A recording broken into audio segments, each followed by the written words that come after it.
Ang mabuting balita ng Panginoon ayon kay San Lucas. Papuri sa iyo, Panginoon. Noong panahong yon, tinanong ni Jesus ang mga alagad ng patalinghaga, "Maaari bang maging taga-akay ng bulag ang isa ring bulag? Kapwa sila mahuhulog sa hukay kapag ginawa ang gayon. Walang alagad na higit sa kanyang guro. Ngunit kapag lubusang naturuan, siya'y magiging katulad ng kanyang guro. Ang tinitingnan mo'y ang puwing ng iyong kapatid, ngunit hindi mo pinapansin ng tahilan sa iyong mata. Paano mo masasabi sa iyong kapatid, 'Kapatid, bayaan mong alisin ko ang iyong puwing,' gayong hindi mo nakikita ang tahilan na nasa iyong mata? Mapag-imbabaw. Alisin mo muna ang tahilan sa iyong mata at makakakita kang mabuti. Sa gayoy maalis mo ang puwing ng iyong kapatid. Walang mabuting punong kahoy na namumunga ng masama, at walang masamang punong kahoy na namumunga ng mabuti.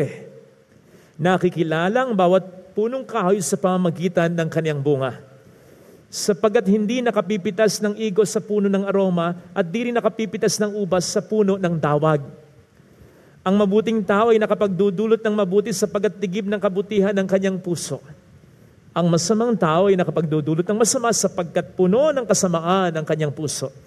Sapagkat kung ano ang bukang bibig, siyang laman ng dibdib." Mga kapatid, ang mabuting balita ng Panginoon. Pinupuri ka namin, Panginoong Hesukristo. Base sa ating karanasan, papalit-palit tayo ng sitwasyon at pagkakataon kung minsan. Kung minsan tayo ang nagbibigay ng payo, kung minsan tayo ang kinakailangang payuhan. Kung minsan tayo ang nagtatama, kung minsan tayo ang dapat na itama. Kung minsan tayo ang pinapaalalahanan, kung minsan tayo naman ang dapat magpaalala ng tao. Sabi nga ni Kuya Kim, ang buhay ay weather lang. Ngayon sa Ebanghelyo, pinapaalalahanan tayo ng ating Panginoong Jesucristo.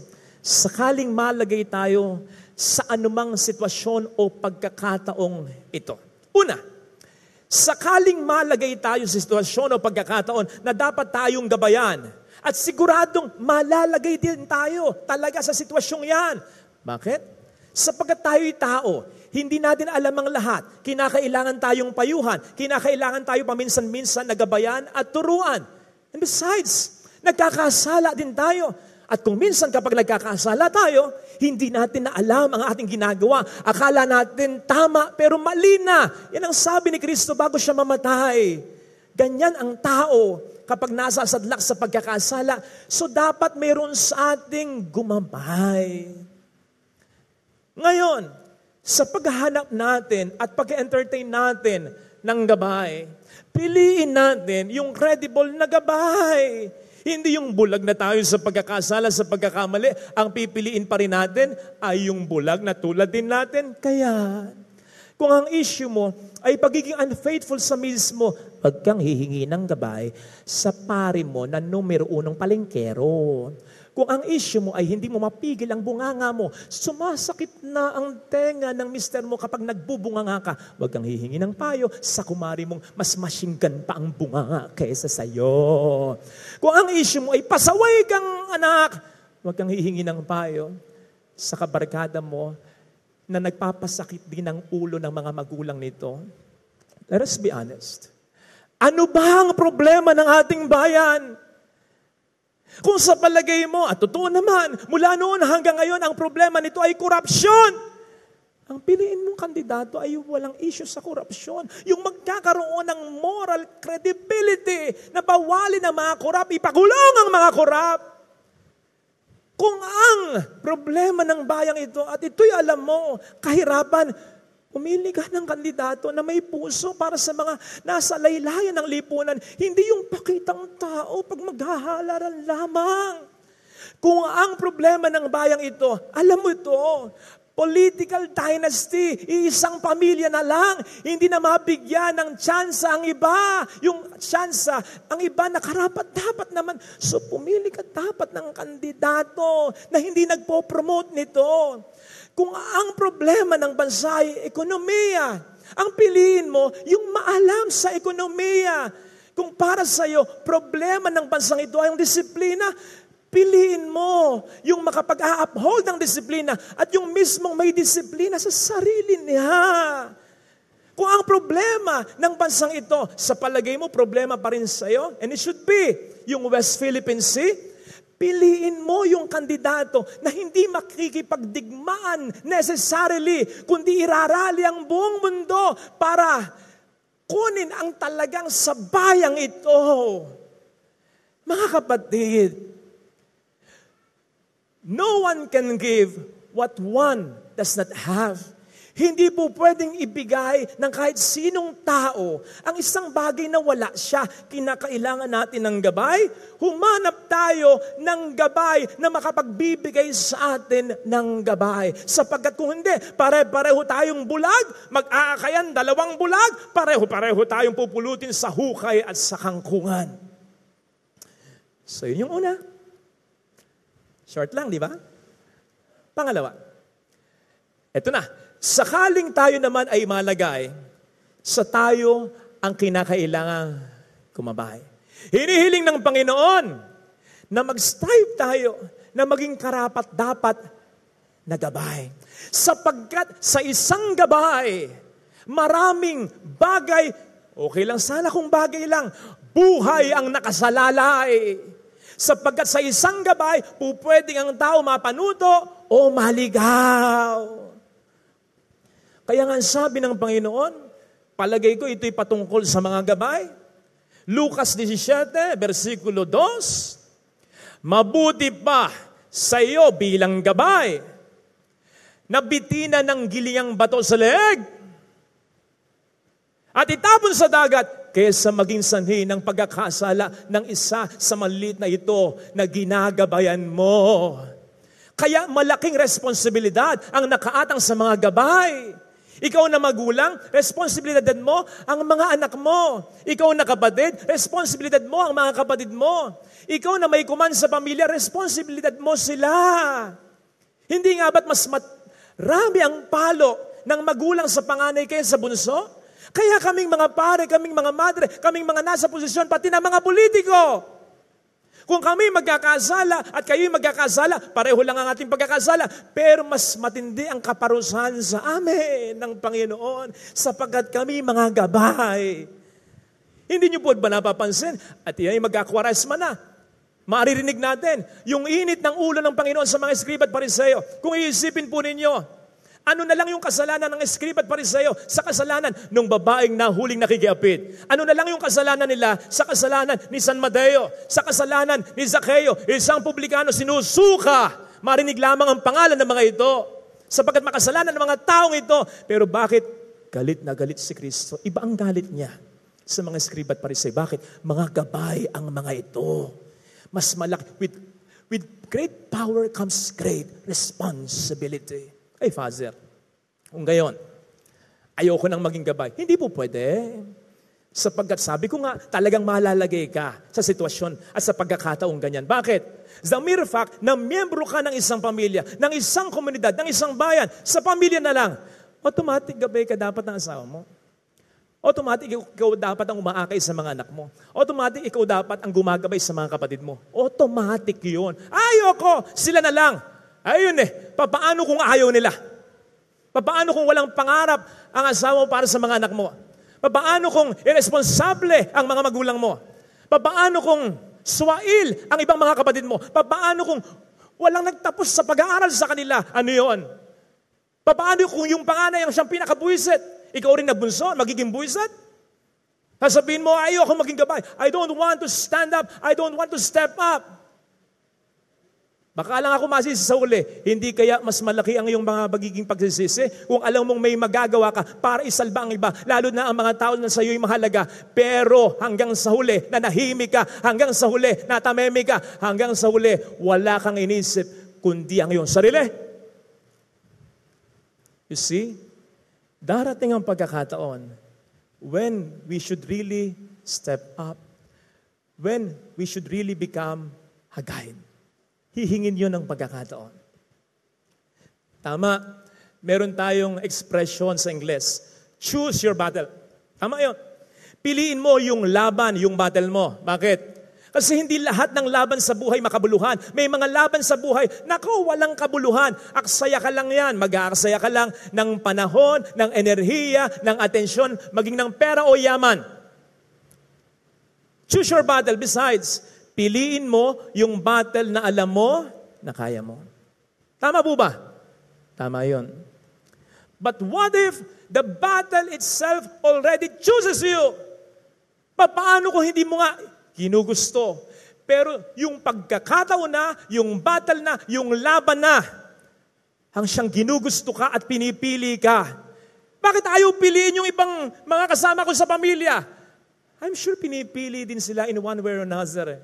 I'm sure sinasabi rin ng Panginoon sa kanila, come on, itaguyod mo sila, magsakripisyo ka, come on, maging selfless ka. Paano kung ayaw nila? Ganon ka na rin? Katulad nila? Susuko ka na? Magiging selfish ka na? So walang mangyayari sa pamilya. Lagi kong sinasabi, paborito ko itong quote, sa pamilya, kinakailangan may nagsasakripisyong talaga. Kung hindi ikaw, sino pa? Tingnan niyo yung mga pictures. Ito yung mga pictures ng mga Ukrainian civilian na nagsasanay humawak ng armas, makipagdigma. Yan ay taken, of course, bago sila lusubin ng Russia. Tingnan po ninyong mabuti. May mga babae diyan, may mga matatanda pa. Gusto ba nila yung ginagawa nila? No. Pinili ba nila yung ginagawa nila? No. They were not prepared for that. They were not formed for that. Pero wala eh. Yung sitwasyon na, yung pagkakataon na, yung laban na ang siyang pumili sa kanila. Pinili din yung iba. Kaya lang yung iba, hindi mo naman din masisi. Ay, dyan na kayo, alis na kami. Hindi mo naman po pwedeng oblige ang generosity. Hindi mo naman po pwedeng oblige sa kapatid mo. Magtaguyod ka ng pamilya, tulungan mo yung pamilya natin. Hindi mo pwedeng i-demand yun. Kaya po pwedeng, sigurado, katulad ng iba, may mga Ukrainian civilians ang, teka, hindi kami hawak ng armas. Alis na lang kami. Bahala na kayo dyan. Hindi mo masisisi yun eh. Nandun ang imbitasyon para sa lahat. Pero umalis yung iba, they realized they had to step up. Nagsasanay sila. Bakit? Naisip nila mananalo sila sa Russia? Oh no! Alam nila, pag nagtuloy-tuloy, pwede silang mawala. Yung nagpaalaman ng mga sundalo at mga mahal sa buhay, pwedeng yun ang huli na. Hindi na yun ang mahalaga. Bonus na lang yung manalo eh. Ang mahalaga, lumaban sila. At hindi basta-basta kunin na lang ang bansa nila ng Russia. Ano sabi ng presidente? Makikita nyo kami. Hindi yung likod namin, kundi yung mukha namin. Haharapin namin kayo. Gusto ba nila yun? Hindi. But they are standing up for their country. Kaya saludo rin ako sa mga tao na narito at nakikinig sa atin ngayon. Yung mga taong hindi mo naman pinili ang laban mo sa buhay ngayon. You were not prepared for that. You were not formed and trained for that. Hindi mo pinili na mawala agad ang asawa mo. Namatay agad. May mga anak pa kayo. Yung iba maliliit pa. Hindi mo pinili, hindi mo akalain iiwan ka ng asawa mo. Yung iba sumakabilang bahay, bumuo ng bagong pamilya. Hindi mo pinili yung laban na magkaroon ka ng anak na special. Hindi mo pinili yung laban na lagi mo siyang alalahanin na may magulang kang iintindihin, may sakit mula noon hanggang ngayon. Hindi mo pinili yung laban na magkaroon ng pasaway na anak, pinalaki mo ng maayos. Pinag-aral mo ng mabuti, hindi nag-aral ng mabuti, nag-asawa pa. Hindi mo pinili yung laban na magkaroon ka ng bayanan na mahirap pakisamahan. Hindi mo pinili yung laban na yung ekonomiya halos bumagsak, na walang ka ng trabaho dahil sa pandemya. Nakita mo ba yan? Hindi. Napaghandaan mo ba yan? Yung pagbagsak ng negosyo? Hindi. Hindi mo inaakala yung laban. Hindi mo pipiliin yan. Sino may gusto sa laban na yan? Pero pinili ka. Eto na. Pinili din siyempre ang ibang miyembro ng pamilya. Pero anong magagawa mo kung ayaw nila? Kung pinanghihinaan sila ng loob, kahit maging selfish sila, may magagawa ka, hindi. Kasi ang generosity, kusang loob yon. So ikaw ngayon, susuko ka? Tulad nila? Walang mangyayari sa pamilya. Minsan, kapag parang tayo napipilitan, ano sabi natin? Hinihingi ng pagkakataon Hinihingi ng sitwasyon Tama yun. Pero isipin mo, may isip ba si pagkakataon? Sino ba yon? May isip ba si sitwasyon? Sino ba yon? May command ba yon? Hinihingi ng pagkakataon? Euphemism lang yon.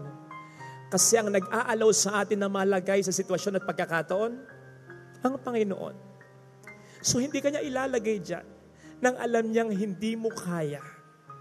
Hindi kanya ilalagay niyan nang hindi kanya tutulungan. At lalong-lalo na, hindi ikaw ang pinakailalagay niya dyan. Kung may ilalagay siyang iba, kung may tumutugon na iba, wala Kaya ikaw. So lalaban tayo. Amen? Bakit? Sa palagay mo, sure yung pagkapanalo? Hindi.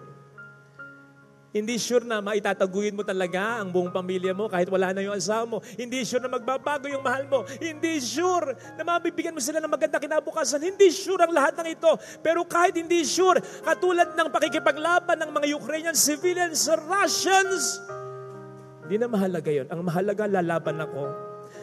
Pagdating ng problema, hindi yung likod ko ang makikita, kundi ang harap ko. Yun ang mahalaga.